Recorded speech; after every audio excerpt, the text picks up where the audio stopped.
అమ్మా, అయ్యా, అక్క, చెల్లి, తమ్ముడు, అన్న, ఈ సువార్త వినుచున్న నీవు ఎవరివైనా పర్వాలేదు, నీవు తప్పక మారు మనసు పొందాలి.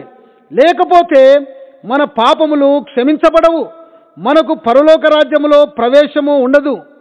మరి మీరు ఎప్పుడు మారు మనసు పొందుతారు?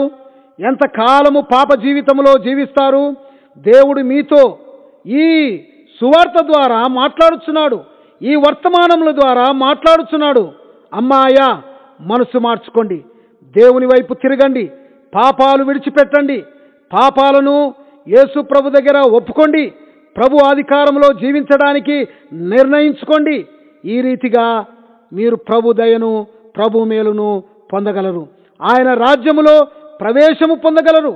దేవుని మాటలు విని మీ హృదయము ఆయన వైపు త్రిప్పుకొనండి, మీ హృదయము కఠినము చేసుకోకండి, మీరు పాపపు భ్రమలో పడకండి, ఈ లోక ఆశలో మునిగిపోయి దేవునికి దూరము కావద్దు.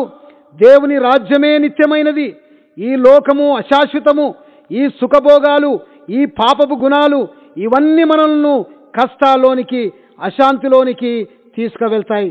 కాబట్టి నేడే తప్పిపోయిన కుమారుని వలె తండ్రి యొద్దకు తిరిగి రండి, ఆయన ఇంటికి రండి, ఆయన సన్నిధానానికి రండి, నూతనంగా జీవించడానికి ఆశించండి.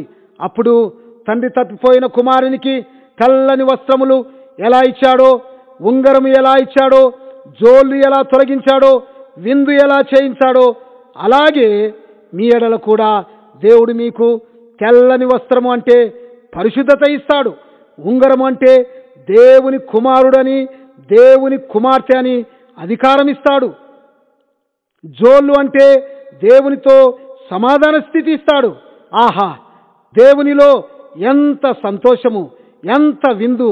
నేడే మారు మనసు పొందండి, మీ విషయమై పరలోకములో గొప్ప సంతోషము కలుగుతుంది. ప్రభు అయినటువంటి యేసుక్రీస్తు దేవుడు మీకిట్టి మారు మనసు అనుభవము దయచేయునుగాక. ఆమేన్.